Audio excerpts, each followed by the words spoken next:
Right, ప్రస్తుతం కవిత మాట్లాడుతున్నారు, live ద్వారా చూద్దాం. అన్నదమ్ములందరూ కూడా అనేక సందర్భాలలో గమనించడం జరిగింది.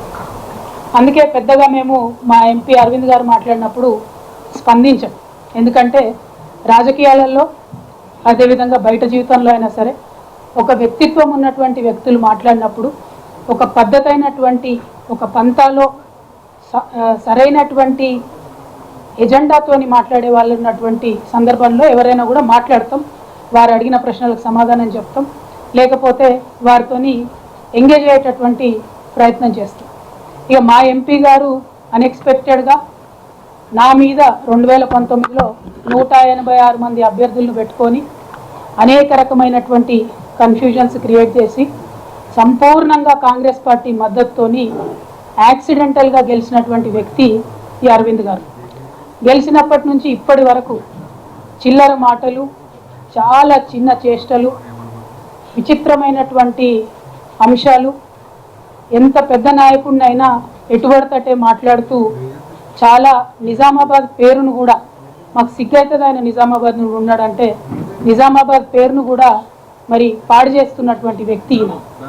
ఈయనను ప్రజలు ఎంపీగా గెలిపించి పంపించేస్తే ఇప్పటి వరకు ఏ రాజకీయ నాయకుడినైనా కూడా అయితే ఇచ్చినటువంటి పదవిలో కొంత పర్ఫార్మెన్స్ అన్నా ఉండాలి, లేకపోతే ప్రవర్తన అన్నా బాగుండాలి. కానీ ఈయన దగ్గర రెండు లేవు.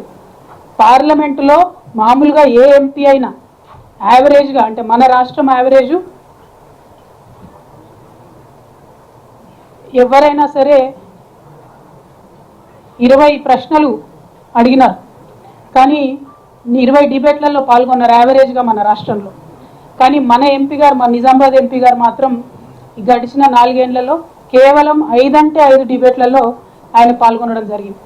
అదేవిధంగా మన రాష్ట్ర ఎంపీల యావరేజ్ సభ్యులు అడిగేటటువంటి ప్రశ్నలు చూసుకుంటే 156 ప్రశ్నలు సభ్యులు అడిగితే మా ఎంపీ గారు యావరేజ్గా 66 ప్రశ్నలు మాత్రమే అడిగిండు. అదే మా నిజామాబాద్ బిడ్డ బీబీ పటేల్ గారు 54 డిబేట్లలో పాల్గొంటే ఈ ధర్మపురి అరవింద్ గారు 5 డిబేట్లలో పాల్గొన్నాడు. పార్లమెంట్లో మా కొత్త ప్రభాకర్ రెడ్డి అన్న గారు మ్యాక్సిమంగా 267 ప్రశ్నలు వేస్తే మా ఎంపీ ధర్మపురి అరవింద్ గారు 66 ప్రశ్నలు వేసారు. అంటే పార్లమెంట్లో పర్ఫార్మెన్స్ 0. తెలంగాణకు రావాల్సినటువంటి అంశాల మీద ఏ ఒక్కనాడు కూడా నోరెత్తి మాట్లాడింది లేదు, ఏ ఒక్క విషయంలో కూడా ప్రశ్నించినటువంటి పాపన పోలేదు. అదేవిధంగా ఎన్నికలలో 186 అభ్యర్థుల్ని పెట్టడమే కాకుండా ఇప్పుడు ఆ 186 అభ్యర్థులందరినీ కూడా అఫీషియల్గా బీజేపీలో చేర్చుకోవడమే కాకుండా ఇగో ఇట్లా బాండ్ పేపర్ ఒకటి రాసిచ్చిండు ఆయన.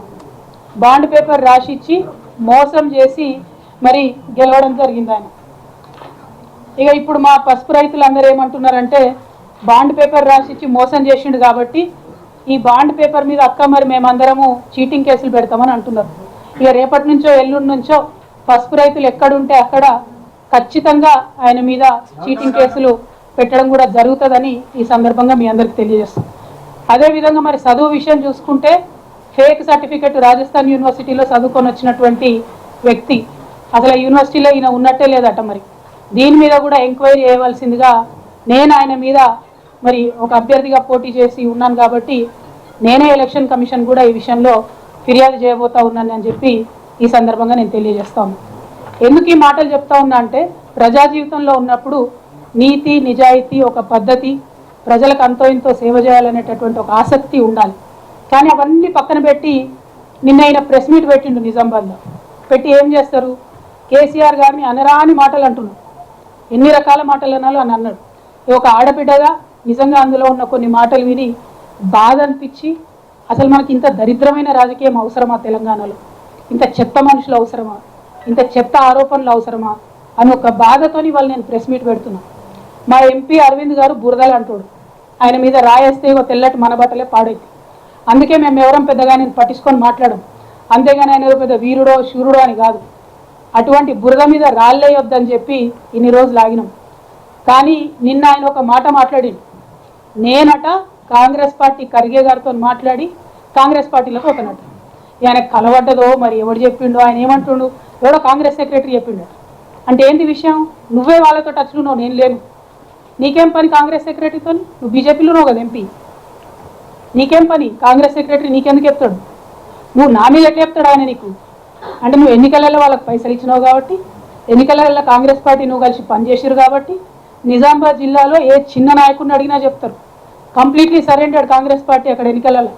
కాబట్టి ఇవాళ అరవింద్ అనేటోడు ఇవాళ పార్లమెంట్కి పోయింది. మా నిజామాబాద్ ప్రజల కర్మ, దురదృష్టం, మన తెలంగాణ ప్రజల దురదృష్టం. నేను ఇవాళ ఒకటే మాట చెప్తా ఉన్నా, కాంగ్రెస్ పార్టీ కాదు, ఇంకో పార్టీ కాదు, నా బతుకు నా పుట్టుక తెలంగాణ. తెలంగాణ పేరు లేని, తెలంగాణ వాసన లేని పార్టీలతో నాకేం సంబంధం ఉంటుంది, నాకెందుకు ఉంటుంది?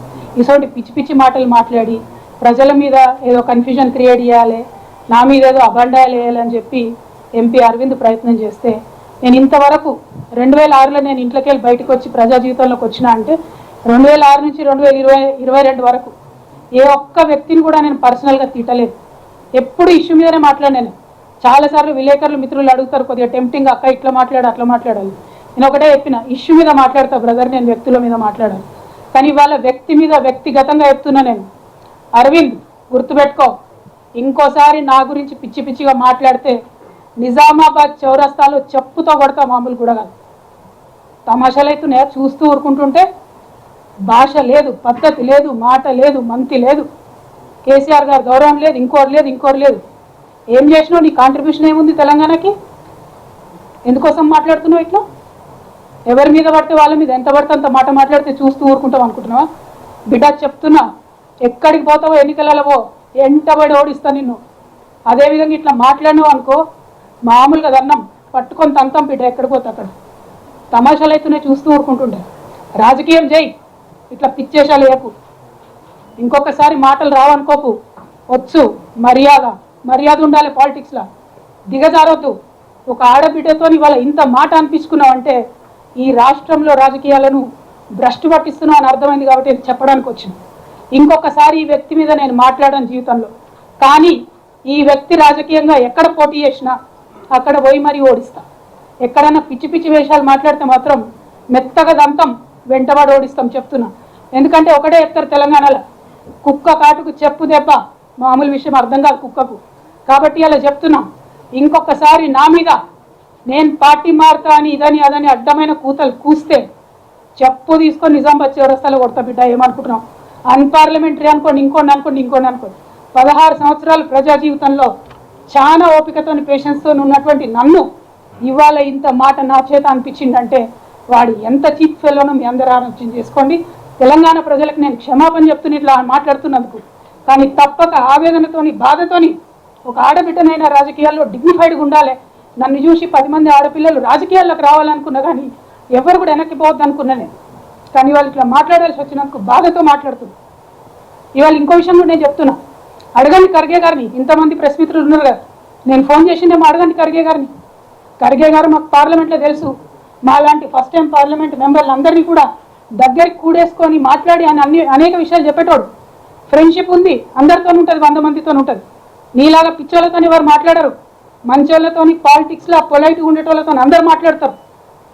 ఇంకొకసారి మాత్రం లైన్ దాటితే ఊరుకోము, కొట్టి సంపుతామని కూడా ఈ సందర్భంగా చెప్తాము.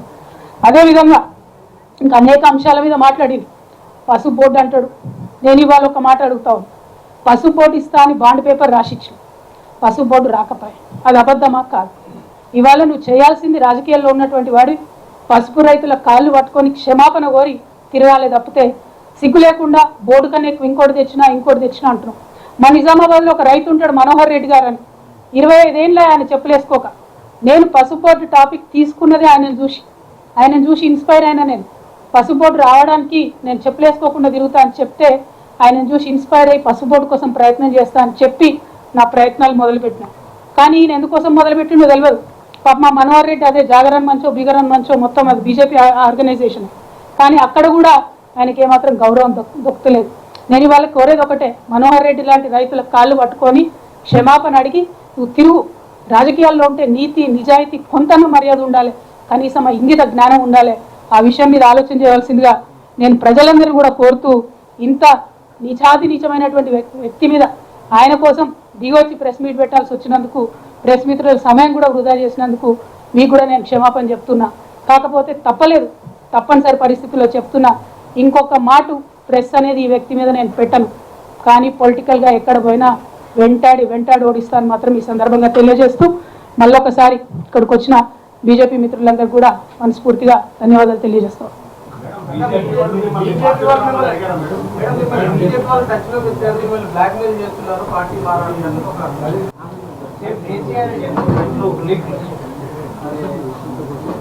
లీక్ ఎవరు ఇచ్చారన్న ఫస్ట్ నాకు అది పెద్ద ప్రశ్న అసలు.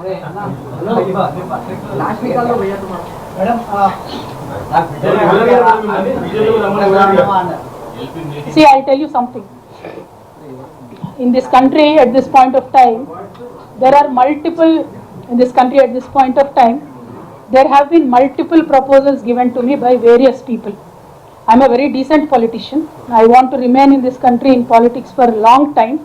I'm not going to name anybody. There have been proposals that were brought up to me by friends of BJP, friendly organizations of BJP, asking me to join the party, and they proposed a model called Shinde model. I said, Telangana people do not cheat people of Telangana. Telangana people do not betray their own parties and their own leaders. We will become leaders on our own strength, not by backdoor. We have rejected their proposal very politely. Now what will they do after that is a different story.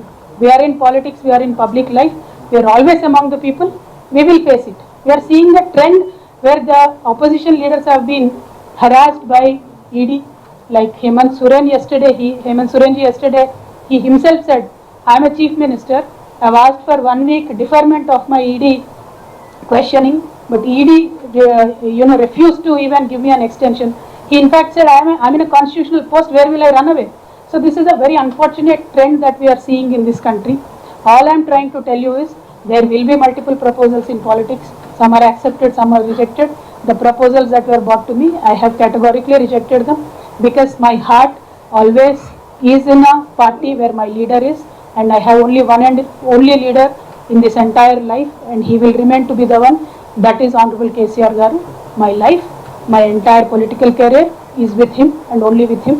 That I have categorically told to the people whoever came, and they went back. Well, what will they do after that is irrelevant. Whatever they do, we will face it. It is not a big deal. You being targeted by the agencies because you are not shifting out of TRS now. See, well, I can't say that, because as of now I did not get a summon. Officially I am not summoned, or officially there is nothing on me. But unfortunate situation in this country is, unofficially there is a leak every day. Unofficially there is a scam every day. When BJP party leaders were speaking about so-called liquor scam, I got a court order. If they have any respect for the honorable courts, they should not speak. The BJP leaders we've seen have no respect for any kind of institutions in this country, so they're constantly speaking. See, it is up to the people to decide. If there is a scam at all, if there is a proof at all, let the agencies come, we will cooperate. In past few months, ma'am, we are facing heightened activity of central agencies, IT, ED, CBI. There is increased activity of these agencies. You believe these are politically backed activities? जी, लालू प्रसाद जी ने एक बार बहुत अच्छे से बताया था कि BJP के 3 दामाद हैं, ईडी, सीबीआई, आईटी. तो ये 3 दामाद जब भी बुलाए आ जाएंगे, वही ओपोनेंट्स के घर पे ही आ जाएंगे. तो हालत तो ऐसा ही है, क्योंकि जब से बीजेपी पावर में आई है, तब से लेके आज तक तकरीबन 25,000 केसेस ऑपोजिशन लीडर्स पे लगाए गए, लेकिन एक भी केस बीजेपी नेता पे नहीं है. आज जनता को यह सोचना चाहिए कि बीजेपी के नेता पे ईडी क्यों नहीं लगती, आईटी क्यों नहीं लगती, सीबीआई क्यों नहीं लगती. क्या ये दूध के धुले हुए गंगा मैया में पैदा होके आए क्या? ऐसा तो नहीं है ना. क्यों बीजेपी नेताओं पे ईडी नहीं लगती?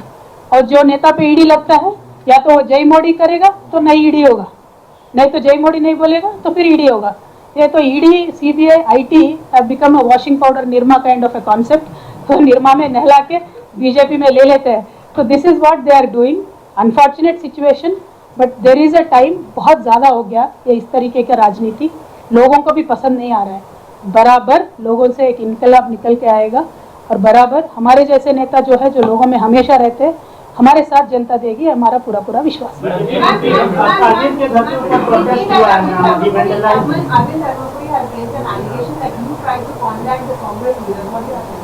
मैडम, मैंने अभी तक बताया था, वो एलिगेशन किस तरीके से अरविंद जी के सपने में है मुझे तो नहीं मालूम, लेकिन आप तो नेशनल चैनल पे काम करती है मैडम, आप खड़गे जी को फ़ोन लगा के पूछिए कि मैंने खड़गे जी से फ़ोन किया है, बात किया है.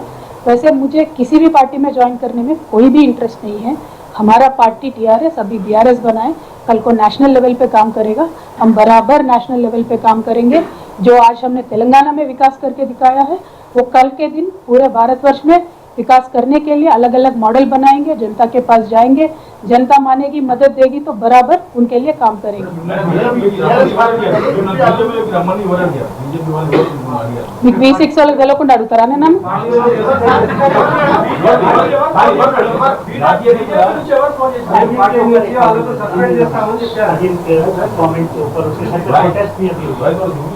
उनके पास पूछने को क्या है जी? अरविंद जी हमारे ये क्या बोलते बुर्दा नहीं मट रहे हिंदी ना, दिलो कीचड़ के तरह होते हैं हमारे अरविंद जी, इसीलिए हम लोग कोई उनके ऊपर पत्थर नहीं डालते।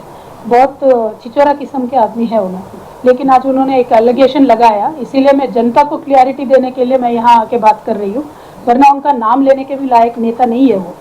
आज अनफॉर्चुनेट है बीजेपी में इस तरीके के नेता है। तो मैं जनता से इतना ही अनुरोध करना चाहती हूँ, आप पॉलिटिक्स में डिग्निटी मत गिराइए। पॉलिटिक्स में अनेक तरीके के चर्चे होते रहते हैं, होने दीजिए। कोई हाँ बोलेगा, कोई ना बोलेगा, इसका ये मतलब नहीं होना चाहिए उनके ऊपर ईडी प्रयोग करो, सीबीआई प्रयोग करो, आईटी प्रयोग करो। ये जरा भी इंसाफी नहीं है, ये जरा भी एक पॉलिटिकल तरीका नहीं है। पॉलिटिक्स को पॉलिटिकली ही सामना करना पड़ेगा और हम तैयार है। Thank you so much. जय तेलंगाना।